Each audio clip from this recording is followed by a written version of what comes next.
Have you ever been interrogated, David? By my wife every day. Mm.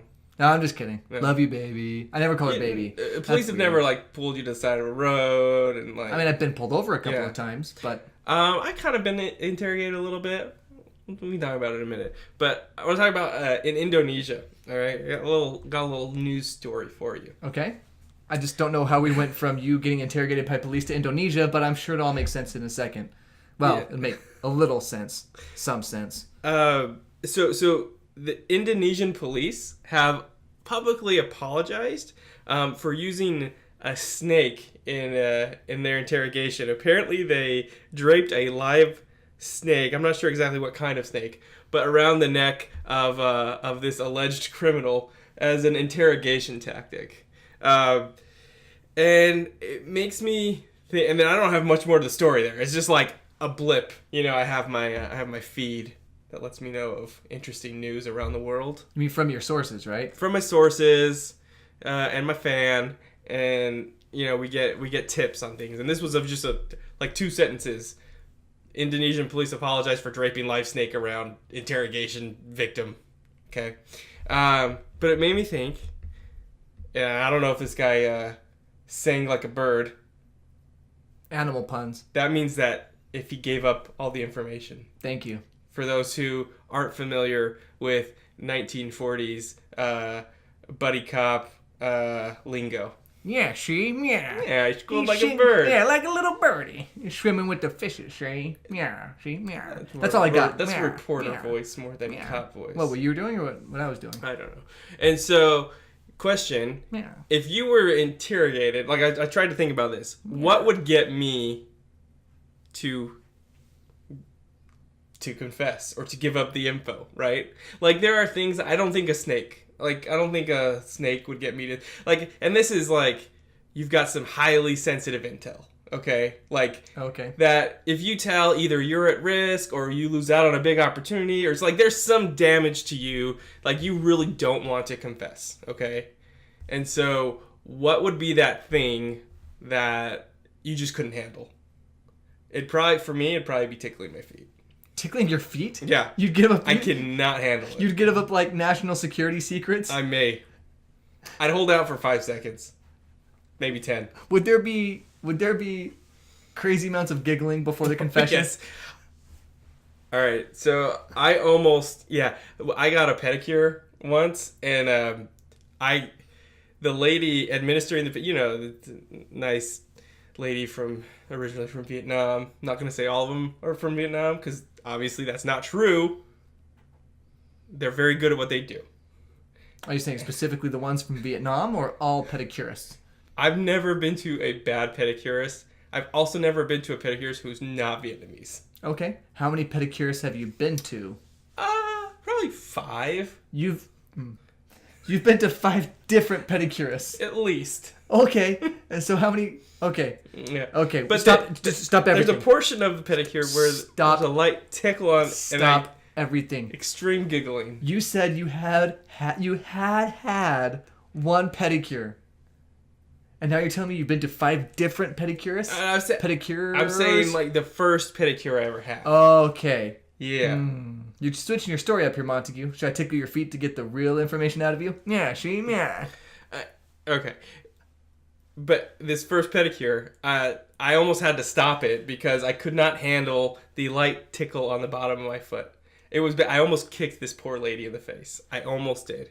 And she and her buddies were giggling and talking to each other. And her buddies. In a language I could not understand, but obviously they were making fun of the amount and pitch of my giggle. And I was a little offended, but it was a very good pedicure overall. So, highly recommended.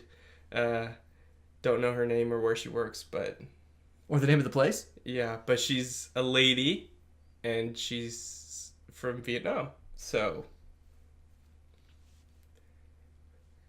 tell her Anthony sent you. To where? We don't know. So what would be the interrogation tactic that would get you to spill your guts? I thought this is where we were going with this, okay? Yup. I think it would... Without getting a little too... no, I'm going to have to get weird.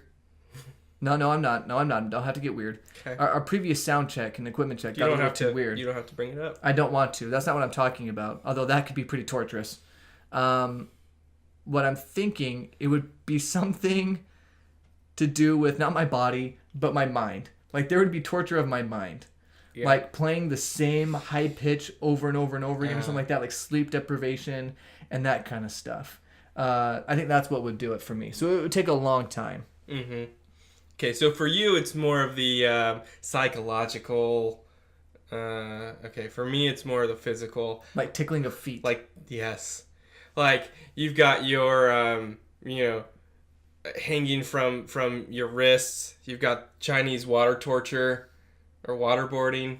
Those are two different things, right? They are very different things. You got those One things. of them is proudly made in America. You've got sensory deprivation that can... I think I might be okay with that. You've got, like, legit beatings, like, where it take you out back and rough you up a little bit. Yeah, you got feet tickling. So you got all these kinds of crazy physical interrogation tactics. But I don't think a snake would do it to me. But come on, Indonesian police. Oh, there was another story I was going to bring up. We're actually not going to talk about it, but we kind of are talking about it by not talking about it. But our drug smuggling friends are paying more attention to our show. Are they? Fortunately, they're still getting caught, but they're being more creative. Have we checked the dark web for our downloads? Let me check. You have access to the dark web? We are super popular on the dark web. I knew it. That's why it's not registering in the amount of views on YouTube. Gotcha, because they're all watching and the downloads on iTunes. They're all watching on the maroon tube. They've all got their... It's a darker red. Yeah, it's all dark views. So it subtracts from the count. Is that how that works? It's like a drill in the odometer. It's taking back the mileage. Like in Ferris Bueller's Day Off? Exactly like No, that. they try to make the car go in reverse in Ferris Bueller's Day Off. Yeah, and just like that, this show is going off a cliff. The car. Out of the garage. So you're saying our show is like the car in Ferris Bueller's Day Off because it's been a disaster so far? Well, it was a pretty fun day, if you remember. It was, for Ferris Bueller or for us on the show? Yes. I'm saying it's a 1-to-1 comparison. Really good comes to a crashing end. Okay. But we're just starting. Oh, but drug smugglers putting cocaine inside Lunchables. Which is super dangerous. Really irresponsible of you, drug smugglers. But kudos on the creativity. So... I don't have many details. Okay. I'm just wondering, if I should stop buying Lunchables for my kids at the store. I think they think it's somewhat contained. Somewhat contained? That's good. Mostly contained. I'm going to bet my children's drug use. Yeah. Illicit drug use on mostly contained. If your ham, cheese, and crackers and side of white powder comes with the Lunchable, maybe take it away from them. Like instead of the Snickers, there's just a little white mound? Instead of your little Crunch Bar. Mounds. Yeah. I made a candy bar joke. Mounds. Yes. Okay. Well done. Thank you. Yeah. It's good to know. I think we should end this segment and get to the sports part of our show now. Okay. I think that's a good call.